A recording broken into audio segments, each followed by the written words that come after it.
Good morning मेरे परिवार वालों और मेरे फ्रेंड्स। बहुत सारे डॉक्टर्स की तरह मैं भी बहुत परेशान हूँ, इसलिए मुझे लगा कि शायद मैं आपको अगर कुछ कुछ चीज़ें बताना चाहती हूँ और मैं शायद अगर ये बताऊँगी और अगर आप लोग सेफ रहोगे तो I might be at more peace. जैसे आपको सबको पता है कि बॉम्बे की हालत तो बहुत ख़राब है और धीरे धीरे बहुत सारे शहरों की और बहुत सारे स्टेट्स, इवन टाउन्स की हालत ख़राब होते जा रही है। बॉम्बे की हालत तो इतनी ख़राब है कि हमारे हॉस्पिटल्स में आईसीयू बेड्स वेटिंग पे है, पेशेंट्स के लिए बेड्स नहीं है।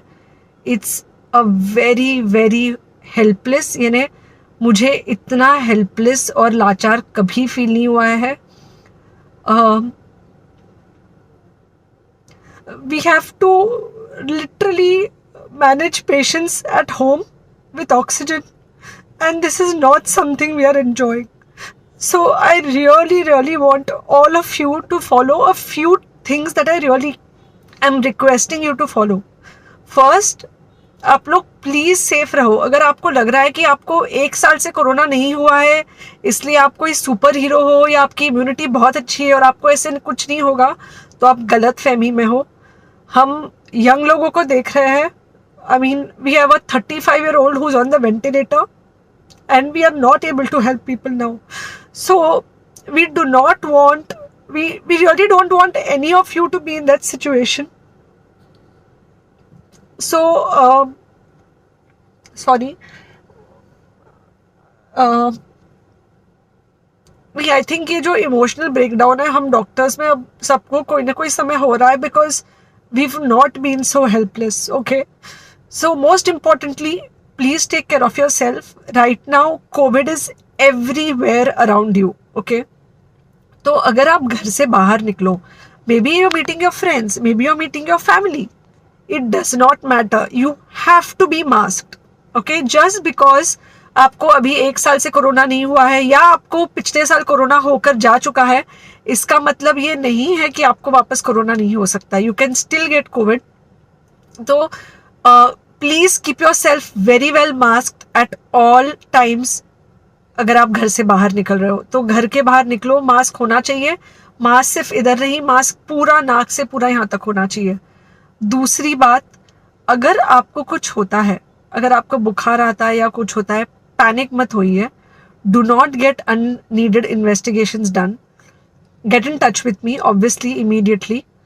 एंड मोस्ट इम्पॉर्टेंटली, आपके जो फ्रेंड्स है या कोई भी है उनको बोलो पैनिक में होकर एडमिट ना हुए हॉस्पिटल में।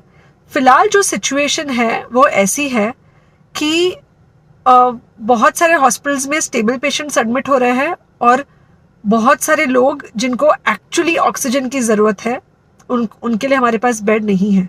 इनफैक्ट हम लोग घर में लोगों को ऑक्सीजन देके मैनेज करने की कोशिश कर रहे हैं, और ये हमने पहले कभी नहीं किया है कि हम इतने सारे लोगों के लिए बेड्स ढूंढ रहे हैं, इतने सारे लोगों को घर में मैनेज करने की कोशिश कर रहे हैं। So please leave beds for people who actually need it, who have pneumonia, who need oxygen, and who will need to be under very close medical care. Third thing, if you have not taken the vaccine, अगर आपने vaccine नहीं ली है किसी भी कारण से, हो सकता है आप ट्रैवल कर रहे हो सकता है आपको वैक्सीन की हिचक हो सकता है आपने कुछ व्हाट्सएप पे फॉरवर्ड पढ़ा हो कि वैक्सीन की वजह से कुछ साइड इफेक्ट्स हो रहे हैं या कुछ हो रहा है। It's untrue. Please take your vaccine. ये हमको डेफिनेट दिख रहा है कि जो लोगों के 2 वैक्सीन के शॉट्स होकर 2 हफ्ते हो चुके हैं उनमें डेफिनेटली हमको इन्फेक्शन, सीरियस इन्फेक्शंस कम दिख रहे हैं और हॉस्पिटलाइजेशन ना के बराबर है। So the vaccine is definitely helping. Okay, so take care of yourself, do not take COVID-19 lightly.